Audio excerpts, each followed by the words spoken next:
TV Japi, a TV de Jundiaí.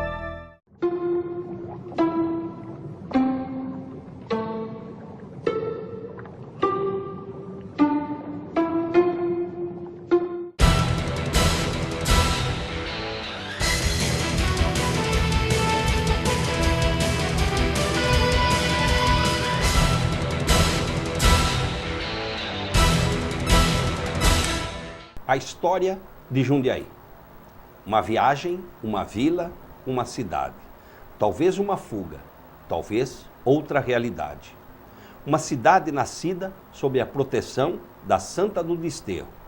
Nascida como porto seguro para os banidos, para os solitários.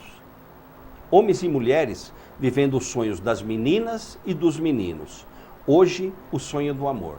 Tornaram-se adultos solidários. Viajaram pelas lavouras da subsistência e pelos pesadelos da escravidão. Beijaram a liberdade do sonho do índio e do negro irmão. Plantaram café e desenvolveram a região. Sentiram na carne a dificuldade do plantio, mas receberam ajuda da imigração. Vieram sonhos ingleses, espanhóis e italianos. As mesas se fartaram de pão e os copos se encheram da seiva da fruta da vinha. Sonharam sonhos cristãos e acordaram com um novo ideal que há muito não se tinha. Teceram nas linhas da cultura uma miscigenação... Fudeu, cara. Perdi. Tudo de novo. A história de Jundiaí. Uma viagem, uma vila, uma cidade. Talvez uma fuga, talvez outra realidade. Uma cidade nascida sob a proteção da Santa do Desterro. Nascida como porto seguro para os banidos, para os solitários.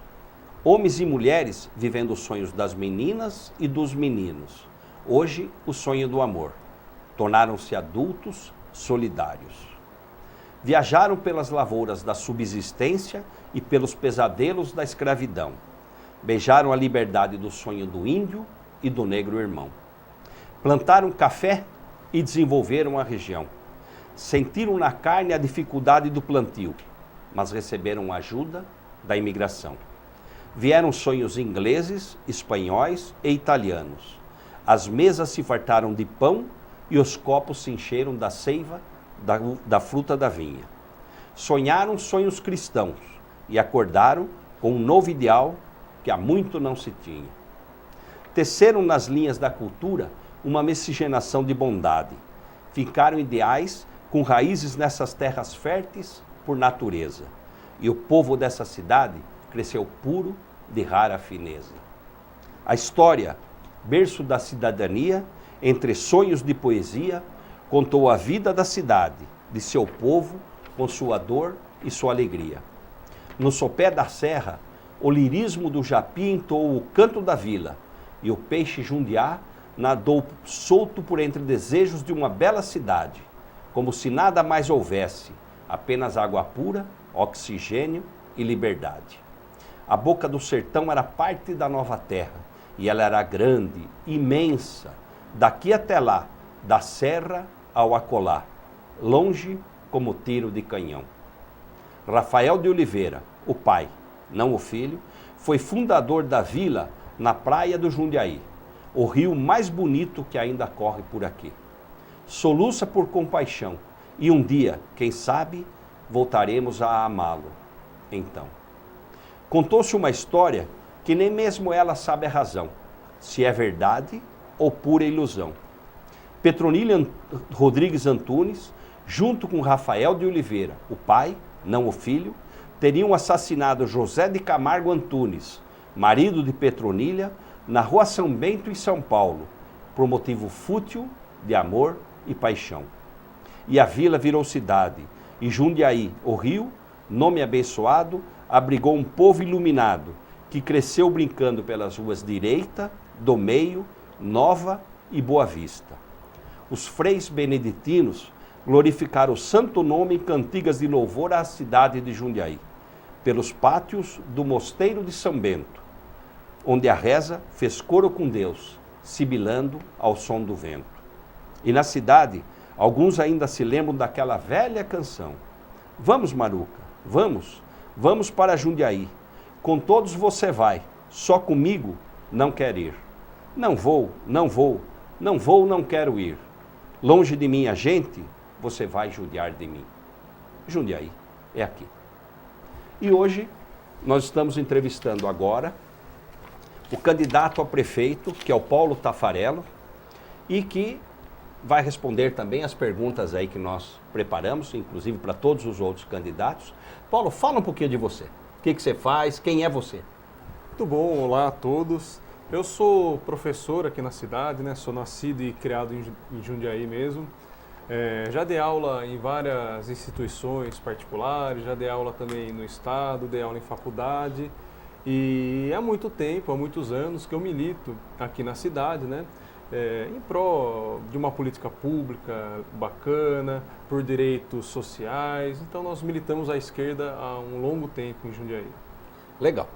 Então, olha, Jundiaí hoje tem mais ou menos uns 300 mil veículos, né? Entre carros, motos, caminhões, né? Coletivos. Mais os veículos que passam pela nossa cidade, das cidades vizinhas e nos cortando, né? Várzea, Campo Limpo, né? Itupeva. E nós temos um problema de mobilidade. Por quê? Porque os veículos acabaram muito mais do que né? As próprias veias que cortam a cidade. O que você pretende fazer nessa área? Olha, nós temos um problema muito grave em relação à mobilidade urbana em Jundiaí mesmo, né? Assim, nós temos um transporte público que é ineficiente, é extremamente caro para o trabalhador. E assim, nós temos que mexer no transporte público da cidade. Então, o que está no nosso plano de governo, por exemplo, o custo da passagem. É um custo extremamente alto, né, de R$ 3,80, e nós temos como perspectiva, no PSOL Jundiaí, né, no nosso plano de governo, atingir gradativamente a tarifa zero. Isso não se ocorre de uma hora para outra. Mas como que nós atingiremos a tarifa zero no nosso governo? Atingiremos mexendo, né, analisando a fundo os contratos das empresas de transporte público na cidade, em específico das empresas de ônibus. Porque veja, nesses R$ 3,80 está, além do subsídio, né, que a prefeitura paga anualmente para as empresas, nesses R$ 3,80 está também inserida o lucro do empresário. Senão ele não trabalha. Senão não vai trabalhar, claro. Não tem interesse. Não ter interesse e nem motivos para isso, né? Assim, nós temos como objetivo, por que não, no futuro, a implantação de uma empresa efetivamente pública de transporte na cidade. E com isso, consequentemente, aumentando a qualidade do serviço, aumentando as linhas de ônibus, dando mais condições para os trabalhadores, né? Hoje o motorista, o cobrador são sobrecarregados, né? Em dupla função, principalmente o motorista. Então, a nossa perspectiva é melhorar a qualidade, indo a fundo nos contratos. Outra questão também importante em relação à mobilidade, não dá para ficar só no ônibus, né? O BRT que o governo municipal pretende trazer para cá, nós vemos que é um investimento muito alto ali para apenas 4 quilômetros de vias, né? Achamos que faltou coragem nos últimos governos, por exemplo, na questão das bicicletas, utilizar a bicicleta como um sistema de transporte, né? Tem que ter mais coragem para criar ciclovia, ciclofaixa, um transporte público efetivamente de bicicleta, ou seja, você fazer aquele aluguel de bicicleta público e inserir a bicicleta também no transporte viário, inserindo ela, por exemplo, ao bilhete único, ao sistema viário como um todo. Ok.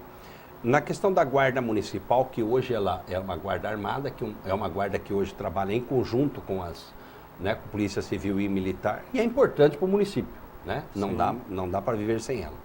Como que você vê isso? Porque ela também, além de cuidar do patrimônio público, ela cuida da população, como um patrimônio maior público. Como é que você vê o trabalho da Guarda Municipal? E se você for prefeito, o que você vai fazer nesse sentido? Okay. A Guarda Municipal é realmente muito importante para a cidade, né? Está completando aí 70 anos de existência. Só que nós temos uma perspectiva um pouco diferente do trabalho da Guarda Municipal do que o que está sendo feito aí nas últimas administrações, né? Nós temos a visão de que A guarda municipal não deve ser uma guarda extremamente ostensiva. Ostensiva em que sentido? A guarda municipal tem características semelhantes aqui em Jundiaí, adquiriu, pelo menos nos últimos anos, características semelhantes à própria polícia militar, né? Esse esquema de militarização da segurança é um modelo que nós, o PSOL, acreditamos que está fadado à falência. Se fosse um modelo que realmente funcionasse, nós estaríamos melhor no aspecto de segurança. Então, assim, nós vemos que a questão de segurança é fundamentalmente uma questão de preservação de direitos, que consequentemente está vinculada às questões sociais. Então, no nosso plano de governo, a Guarda Municipal, primeiro, aqui em Jundiaí, ela tem que se adequar ao Estatuto Nacional da Guarda, ela ainda não está adequada. O que esse estatuto prevê que ainda a Guarda Municipal aqui não contempla? Maior democratização interna, né? Inclusive com maior participação da mulher em todas as instâncias da Guarda. E, infelizmente, o modelo da Guarda aqui pouco promove, né, esse debate interno. Porque, veja, nós temos um problema nacional, né, que é referente ao quê? Ao altíssimo número de assassinatos às forças policiais. Esse é um problema grave. E por que isso ocorre? Um dos motivos, na nossa opinião, está relacionado a essa falta de democratização interna nessas forças. Então, a gente só consegue fazer uma guarda, força policial como um todo, mas no caso de Jundiaí, que cabe à prefeitura, a nossa ideia é fazer uma guarda municipal que seja realmente comunitária, que interaja com a comunidade. Inclusive, está dentro do nosso plano de governo, na área de segurança também, a implantação, a formalização de uma Secretaria Pública de Direitos Humanos. Conforme eu falei no início da pergunta, né, a segurança é questão de resguardar direitos, né? Como assim? A mulher não pode ser agredida, né? Direitos de todos aqueles que de alguma maneira sofram violência, e é responsabilidade da guarda, é responsabilidade nossa, né, como município, tentar resguardar esses direitos. Então, no nosso governo, a Guarda Municipal será uma guarda atrelada à comunidade e também será uma guarda que estará ali atrelada à Secretaria de Direitos Humanos, que nós também iremos criar. Legal. O Ministério Público, em conjunto com o Hospital São Vicente, acabou fazendo uma determinação e acertaram um acordo, no sentido de que ele fará mais o atendimento de alta complexidade, né? E os de baixa e média, nas UBS, nas UPAs e tal, tudo mais. E as cidades cuidarem do entorno, cuidarem das suas atenções, né? E das suas necessidades primárias e tal, tudo mais. Como é que você vê isso e como é que você vê o São Vicente, ele nessa questão de atender todas as cidades vizinhas, como é que você trataria isso na sua gestão? Então, o Hospital São Vicente, a saúde como um todo, né, em Jundiaí, é um problema grave, né? A população anda reclamando bastante. O Hospital São Vicente em si, eu tenho um carinho muito especial por ele, né? No final do ano passado, né, meu irmão sofreu um grave acidente de carro e ele foi salvo, né? Teve a vida salva pelos médicos do São Vicente, pelo todo o corpo clínico, todos os profissionais. De altíssima qualidade. Altíssima qualidade. Todos os profissionais ali da saúde, ou seja, o Hospital São Vicente é referência, não na nossa cidade, como na região como um todo. Realmente assim, para você desafogar o Hospital São Vicente, você tem que fazer investimento na saúde básica. Falta isso no nosso município, né? Falta investimento nos postos de saúde. Você tem ali os médicos atendendo de 10 em 10 minutos, sem criar vínculo, né, com a população, com a comunidade. Falta os agentes de saúde. Nós temos que estender os agentes de saúde para toda a cidade de Jundiaí, não apenas em locais específicos. Então esse é o primeiro ponto, né? Ampliar o atendimento básico de saúde, desafogando assim o São Vicente. Obviamente ele poderia continuar sem problemas, atendendo apenas média e alta complexidade, desde que o município consiga atingir, na baixa complexidade, um atendimento satisfatório. Agora, o São Vicente também, ao passar dos anos, adquiriu dívidas estratosféricas, né? Dívidas aí que passam na casa dos 250 milhões de reais, né? Pelo menos é o valor que foi passado a nós pela Associação dos Médicos do São Vicente, né? E nós participamos recentemente de um debate com esses médicos, onde nós defendemos a municipalização do Hospital São Vicente. Uma Que essa era a minha pergunta Isso. próxima, então já engatada. Já engatada, tá bom. Nós defendemos a municipalização do Hospital São Vicente. Nós, do PSOL Jundiaí, não só na saúde, mas em todas as instâncias, nós somos contra a política de convênio que a Prefeitura normalmente adota aqui em Jundiaí, que todas as últimas administrações adotaram. Então, o que nós acostumamos na cidade? Nós acabamos acostumando com o seguinte: o serviço público acaba sendo precarizado, né? Então nós infelizmente acostumamos a ser mal atendidos na saúde, né? Na educação e em todas as outras áreas. A Prefeitura hoje investe quase 28% do Sim. seu orçamento na própria saúde Na ou no próprio saúde. hospital. Exatamente. Agora, mesmo assim o hospital é excelente pelos seus funcionários, né? Mas mesmo assim o serviço nos postos de saúde, na base, estão ruins. Veja, eu mesmo, ano passado, fui levar o meu filho para tomar aquelas vacinas básicas e não tinha essa vacina no hospital. E grande parte dessa responsabilidade nós colocamos nessa política de convênio, ou seja, eu naturalizo o serviço ruim, né, a precarização do serviço, para depois achar natural a terceirização dele. E a terceirização nada mais significa do que o dinheiro público investido no setor privado. E não necessariamente o setor privado vai conseguir fazer o trabalho com a mesma qualidade que faria o serviço público. Então nós temos a perspectiva de qualificar o serviço público, né? Porque, veja, o funcionário terceirizado normalmente, ou serviços terceirizados, não tratam... não é que não trata a população como tal, mas o trabalhador normalmente é mais explorado, o trabalhador recebe pior, né, e trabalha em piores condições, e é função da prefeitura melhorar, do prefeito, do município, melhorar esse quadro, né? Por isso, voltando aqui ao início, nós somos a favor da municipalização do Hospital São Vicente e, consequentemente, também o fim dos convênios na área de saúde. Ok. Na área da educação, como é que você vê a questão que é o nosso... você dá aula para que período? Eu dou aula para ensino médio e faculdade. Ensino médio e faculdade. Fundamental também. É o fundamental, e o fundamental é nosso, né? A responsabilidade do município, né? E como é que você vê isso, e no sentido de estender isso para que tenha mais horário funcionando o dia inteiro, né? E ao mesmo tempo, vou até atrelar com uma outra pergunta, que é relativo a isso, que é a questão das drogas hoje, que está disseminado, não só em Jundiaí, está disseminado no mundo, né? As drogas de adição, as drogas ilícitas. E elas hoje também atacam também os meninos, os traficantes estão tão ousados que, né, já está até atacando o ensino fundamental. Quer dizer, como é que você trabalharia tudo isso?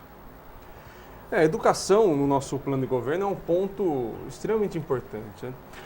No PSOL, eu sou professor, nós temos vários professores, né, dentro do partido, e conversamos com diversos profissionais na educação, na formalização do nosso plano de governo.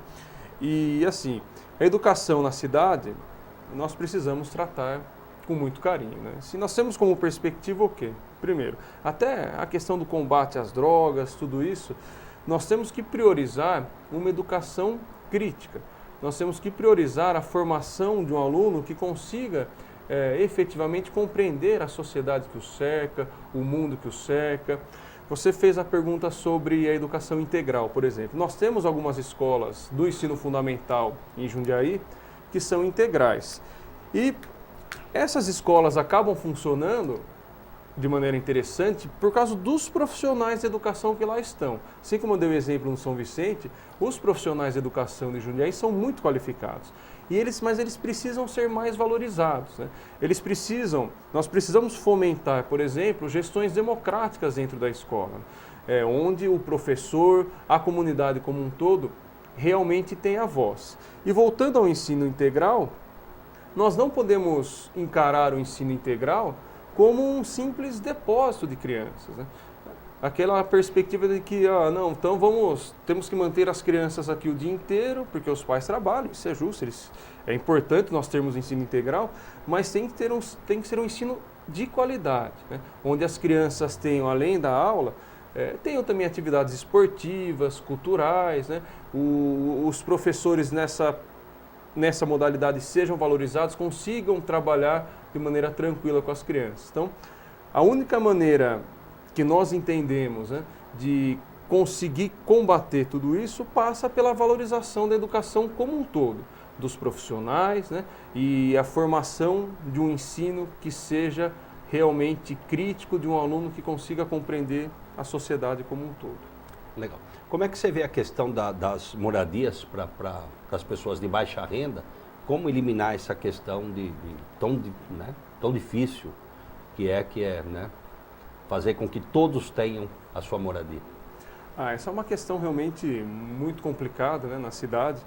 E eu faço a pergunta, mas já de cara eu sei, é difícil que não acaba mais. Não, é difícil. Para a questão da moradia, não tem como, né, não pensarmos em parcerias com o governo estadual, com o governo federal, e que há um déficit muito grande em Jundiaí, como você disse, né, de moradia. É um problema urbano, não só de Jundiaí, mas do Brasil como um todo. Então nós temos que encarar esse problema com muita seriedade, né? Tem que ter projeto efetivo para, de alguma maneira, tentar diminuir esse déficit em parcerias aí com as outras instâncias do governo. Vamos falar um pouquinho do centro. Todos os centros urbanos, né, uma característica que acabou acontecendo no Brasil, não sei se isso nos outros países, mas no Brasil, que é a criação do shopping centers, e acabam, né, levando o consumidor, por quê? Porque lá tem um estacionamento, praça de alimentação, de lazer, né, compra, né? E os centros acabam ficando com comércio até às 18 horas, né? E depois passa disso, as pessoas, né, não acabam frequentando o centro. Como é que você vê isso para poder dar uma revitalização no centro? Esse é um problema interessante. A gente só consegue enxergar uma solução para isso se conseguir fomentar o aspecto cultural do centro, né? Isso é preciso, está faltando na nossa cidade. A questão da cultura, da valorização do patrimônio histórico. Recentemente nós nos comprometemos, por exemplo, naquela sabatina com o voto consciente, né? Nós nos comprometemos em valorizar, em tentar tirar do papel a formação do corredor cultural no centro da cidade, principalmente ali na região da Rua Barão de Jundiaí, que é uma região de um valor histórico ali gigante. E assim, a única maneira possível é tentar fomentar culturalmente o centro para assim resgatar, tentar resgatar o comércio, né? O centro não pode, como você fala, depois das 18 horas ali é praticamente o completo abandono, né? Onde as pessoas se sentem inseguras, né? Então vai ali toda uma política de revitalização, né? De iluminação, mas sem perder esse aspecto, valorização da cultura e valorização do patrimônio histórico-cultural. Para terminar, vamos falar da Serra do Japi. E agora saiu o plano diretor, que deu uma controlada, né, maior em relação a isso. Há leis que preservam a serra, mas você sabe que sempre a especulação imobiliária fica aguçando para ver se, né, se ataca a nossa serra. Como é que você faria para aumentar essa preservação e manter toda essa preservação que existe? Sobre a Serra do Japi, nós temos uma visão, não diria até radical sobre isso, que nem o plano diretor contempla a preservação integral da serra. Então nós defendemos isso, a proteção 100% da serra. E o que significa isso? É fiscalizar, né, aquilo que já se tem de construção e coibir com todas as forças a especulação imobiliária naquela região, né? Por exemplo, o Pedro Bigardi, na época que era deputado, ele tinha feito aquele projeto de lei de transformar a Serra do Japi num parque estadual. Esse projeto traria esse benefício de transformar a Serra do Japi em proteção integral, 100%. Mas ele é que eu acho que isso não passaria na Assembleia, porque o próprio governador jogou na Assembleia para que a Assembleia Legislativa resolvesse a questão lá da venda do IAC. Sim. Quer dizer, e se a população de Jundiaí não se mexe, né, e as forças políticas não atacassem isso, o governo do estado teria vendido aí o IAC para especulação imobiliária. Exatamente. Né? E é nesse ponto que eu ia chegar, da pressão popular. Porque o que aconteceu depois que o atual prefeito, o ex-deputado virou prefeito? Justamente, não sei se por interesses, não sei exatamente o motivo, mas esse projeto ficou engavetado, né? E até o ponto que eu chamo a atenção também. É importante que a pessoa, quando está num cargo, vá no cargo até o fim, justamente para os seus projetos não ficarem no meio do caminho. Então, nós temos que mobilizar, a prefeitura tem que fomentar isso também. A mobilização das pessoas, e esse projeto, por exemplo, ele só vai sair do papel realmente se houver pressão popular, se houver interesse dessas forças políticas, como você citou. Quando a própria força política que fez esse projeto o engaveta e o abandona, consequentemente ele perde força e acaba caindo no esquecimento, né? Eu citei ele só para justamente ressaltar a importância que nós damos à proteção integral da Serra do Japi, ao combate da especulação imobiliária nessa região e, óbvio, e de maneira geral, nós temos diversas políticas de meio ambiente, né? Como, por exemplo, né, a formação de uma empresa realmente pública, né, para a coleta do lixo, dos resíduos sólidos, né, para reciclagem, etc. Nós temos também programas, né, para proteger realmente as áreas de mananciais na cidade, que é extremamente importante para o nosso futuro, preservar não só a Serra do Japi, mas preservar o meio ambiente como um todo na cidade. Legal. Nós demos aí uma geral, acho que na grande maioria dos assuntos de uma administração pública, né? Então fica aí as câmeras da TV Japi para suas despedidas e suas palavras finais. Olha, eu gostaria de agradecer muito esse momento, né? Lembrar que nós, o PSOL Jundiaí, somos talvez a única candidatura que realmente possa afirmar que faremos uma política na cidade sem conchavos, né? Sem rabo preso com nenhum partido político. Nós somos radicalmente contra essa velha forma de se fazer política que acabou sendo natural em Jundiaí. Qual velha forma de fazer política? Lotear a prefeitura, fazer política através de troca de favores. Nós, o PSOL Jundiaí, temos apenas um compromisso. O compromisso é com a população, com a sociedade jundiaense. E é para ela que nós iremos trabalhar arduamente para conseguir transformar a cidade de Jundiaí numa cidade mais justa e igualitária. Portanto, eu agradeço o espaço, né, muito, e fica aí o bom dia, ou boa tarde, ou boa noite, né, depende da hora que está passando, ao telespectador.